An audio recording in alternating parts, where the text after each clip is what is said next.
Alright. So this isn't bad actually if you're seeing this. But if I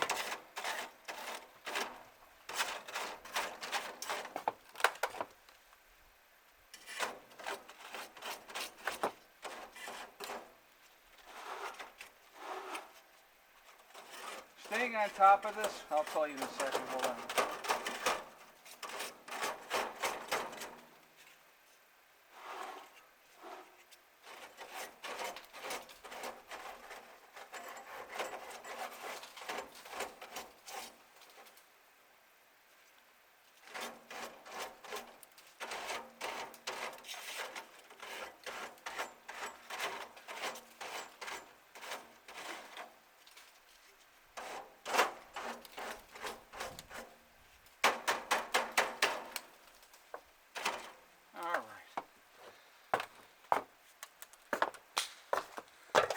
So anyway, let me just hold on a second.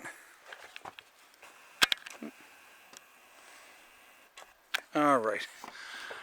So the creosote builds up on the wire.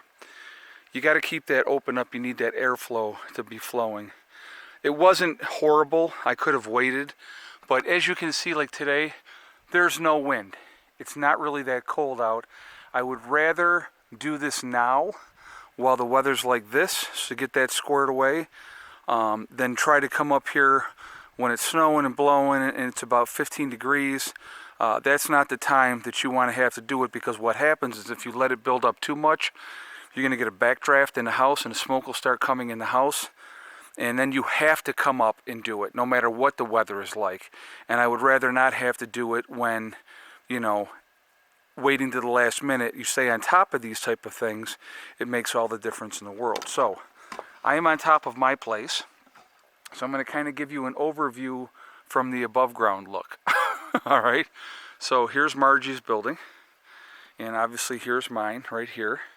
So we have, you know, the walkway here, and boom, there's her building. So she wanted to be close, and I get it, and then I'm right there, so that's a good spot for her. Over here is the chicken coop, as you guys know, and so there's the chicken run, and then there's the dog run. There's Mom and Becky's vehicle. Over there's a camper, is Brian's camper, and then we have, well, that's Bill's backhoe. He's left it here because there was another thing we were going to do, but because of the weather we haven't done it yet, so he's just kind of like left it here, which is fine for now. The outbuilding there, the little yellow outbuilding, that's where my Harley sits. That sits in there. Becky and Mom's place is right here. You can see the solar panels from this angle up here, and here's the battery room. So I'm going to show you from this angle up here. So people have asked me, why do you have the house so close to the solar panels? And it's a good question. Two reasons, okay? The solar panels in the summertime act as a shade for the house. So the house is not going to get as hot because the sun is obviously going to be hitting the solar panels instead of the house. So it's not going to be as hot in their house in the summertime because of that shade. And because the sun comes up over here in the east, and then this is our south view, that's where the most sun of the day is coming in. And otherwise their place would get a lot hotter because they don't have the shade trees like I have on my property, okay? Also, I put that like that because we're in the wintertime, and right now today it's not windy, but, excuse me, when the wind is whipping, those panels will get to rocking, and that's not a whole lot of fun, okay? But because of the building being there now, that is acting as a block, a wind block for the panels, and it also protects the panels. So it's kind of that symbiotic relationship, and that was our thought process with that. It was a good place to put their place, because, you know, obviously flat ground, once we start over here, it starts to go up the hill. As you can see just from that angle, the hill goes up, okay? So obviously over here is where we have our leach field from our gray water system. You know, we got some of the fruit trees over here. Obviously that is the propane tank. Then if we come over here, we have the greenhouse. We have all the raised beds are over here. My car. There's the woodshed. And then we have the shop. Now that hole that you see in the top of there, that's to nothing. There's nothing underneath there because that used to be, here we'll even walk down over here. This used to be another room here. We took that out a long time ago. Now when we do our addition in the spring, I'm going to have to cut that whole overhang off.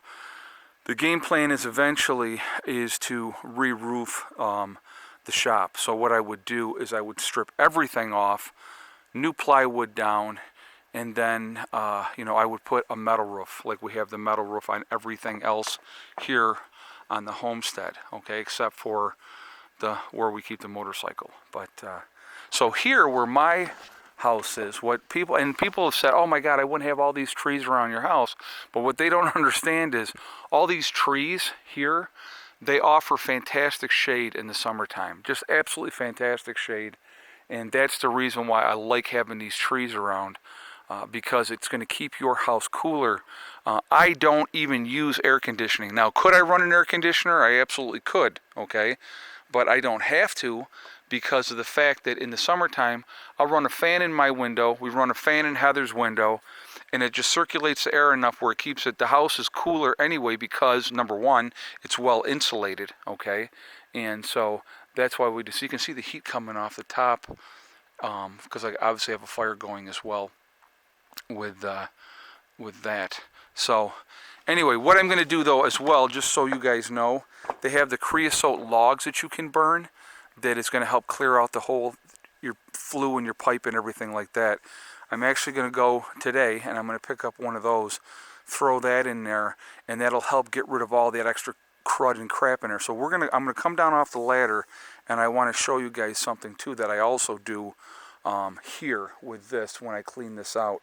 But yeah, so this is the overview. You can see all the fruit trees along the garden. We have the 3 fruit trees right here.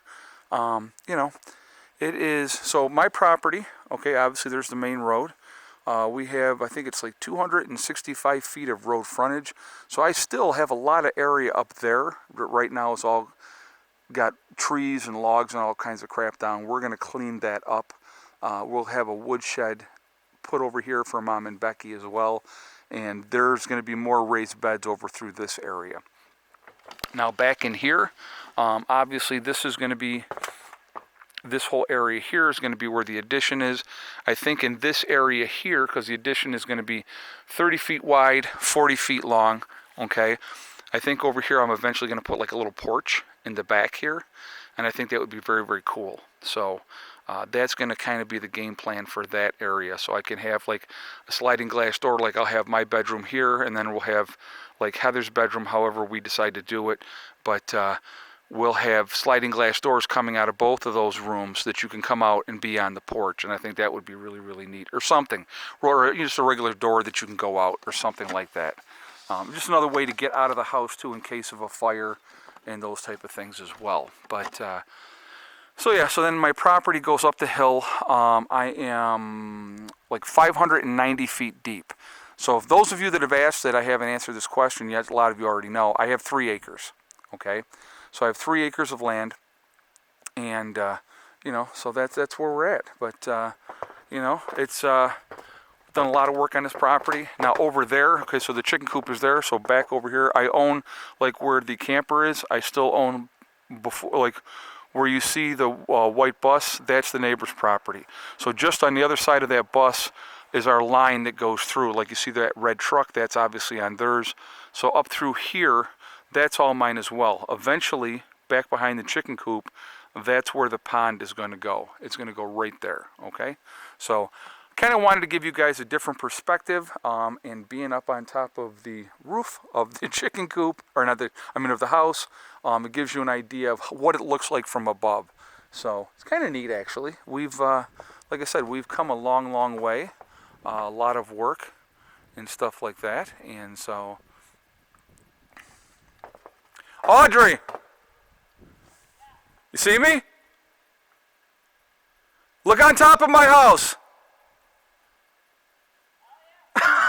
I was cleaning off the chimney. So I'm making a video, so I figured I'd say hello real quick. So that's my neighbor, and so okay, so we're gonna come down here. I'm gonna show you guys something. So obviously we're gonna be careful with the ladder coming off of here. And I'm going the wrong way on the ladder, just so you know, but that's okay.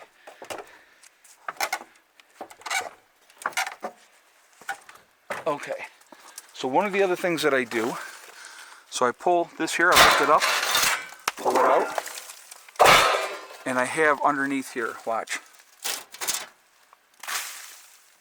Okay, that little bit of stuff builds up, and then, I don't know if you can see all the way through to the top, well, there's some creosote. I think you guys can see that on the top, right? So what I'm going to do, and then the hole is right here. So this is just another clean out area. So I put that back on.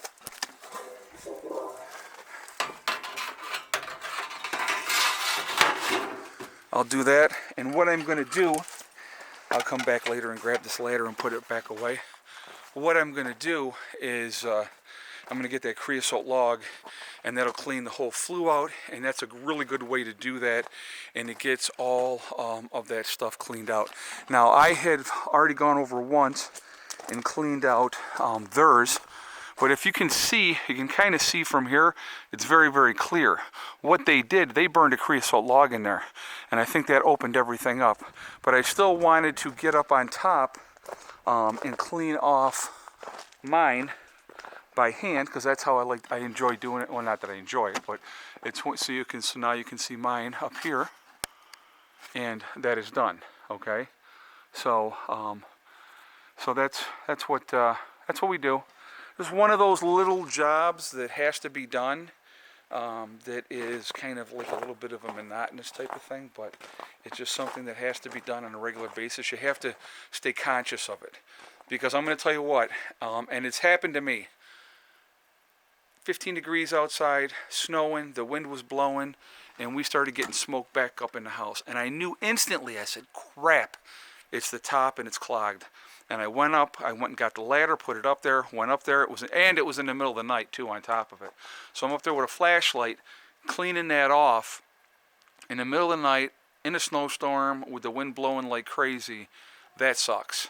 So staying ahead of it, and that was the last time I did it that way, just so you know, because it's like I figured it out really quickly. That's not a smart thing to do, that I had to stay conscious of it. So it's one of those small things that you have to pay attention to, and it works really, really well. So anyway, I just wanted to kind of share this stuff with you today with this video. I thought it would be fun, and I had to do that anyway. It was a little chore that I had to do, so I figured I would share that with you. And see, you got to meet the neighbor.